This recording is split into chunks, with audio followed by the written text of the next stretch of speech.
Assalamualaikum warahmatullahi wabarakatuh. Nama saya Siti Nurhasanah dari kelas 4A Akuntansi Pagi. Di sini saya akan menjelaskan tentang keputusan investasi. Pengertian keputusan investasi. Keputusan investasi adalah sebuah tindakan yang dilakukan oleh manajer keuangan dalam mengalokasikan sejumlah dana ke dalam bentuk investasi. Dari keputusan tersebut, investor pasti mengharapkan adanya laba dalam jangka waktu yang cukup panjang.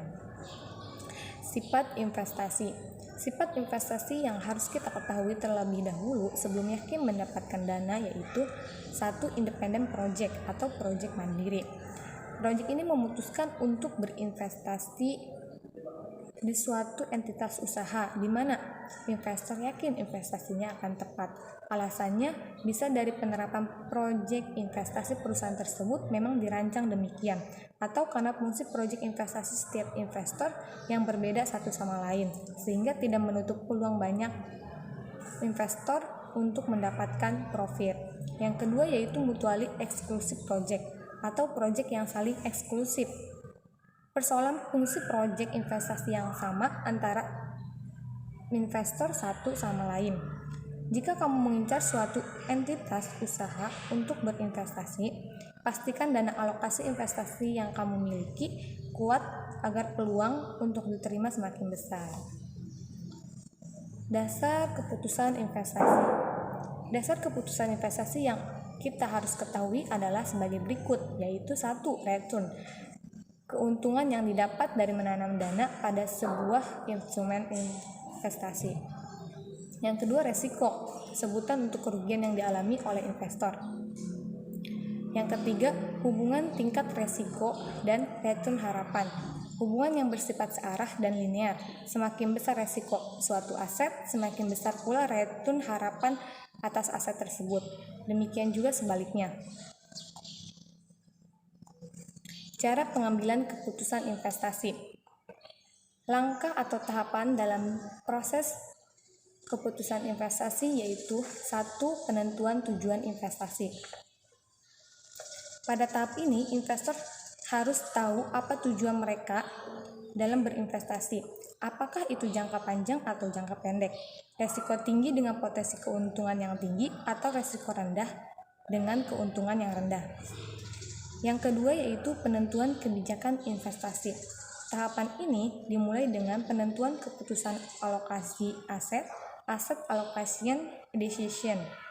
Keputusan ini menyangkut pendistribusian dana yang dimiliki pada berbagai kelas aset yang tersedia, saham atau obligasi sekuritas luar negeri. Yang ketiga yaitu penentuan strategi portofolio. Di sini ada 2 strategi portofolio yang bisa dipilih. 1. Strategi portofolio aktif dan yang kedua strategi portofolio pasif. Yang keempat pemilihan aset. Tahapan ini pemilihan aset-aset dimasukkan ke dalam portofolio. Tahapan ini memerlukan pengevaluasian setiap sekuritas. Tujuan tahapan ini mencari kombinasi portofolio yang efisien. Cara pengembalian keputusan investasi yang terakhir yaitu pengukuran dan evaluasi kinerja portofolio.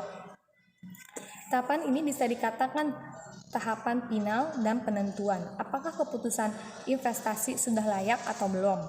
Jika tahap pengukuran dan evaluasi telah dilewati dan ternyata hasilnya kurang baik, maka proses keputusan investasi harus dimulai dari tahap pertama. Demikian seterusnya sampai tercapai keputusan investasi yang paling optimal. Tips pengambilan keputusan investasi yang tepat.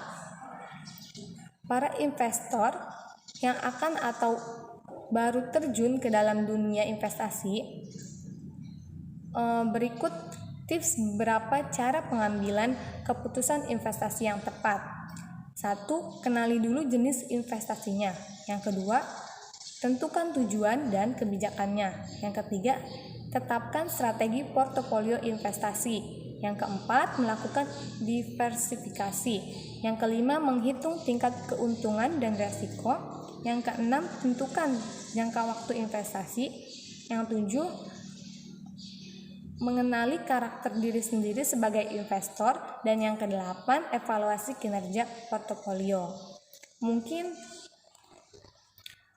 kesimpulannya yaitu belajar investasi tidak bisa hanya dilakukan 1 atau 2 hari saja.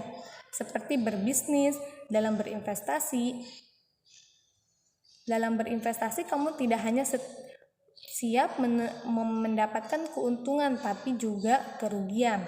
Oleh karena itu, mempelajari hal-hal mendasar seperti keputusan investasi sebelum berinvestasi tidak bisa hanya mengantarkan aset investasi ke strategi yang tepat tapi juga keuntungan yang tinggi dengan resiko yang rendah. Mungkin cukup sekian dari saya, kurang dan lebihnya saya mohon maaf. Wassalamualaikum warahmatullahi wabarakatuh.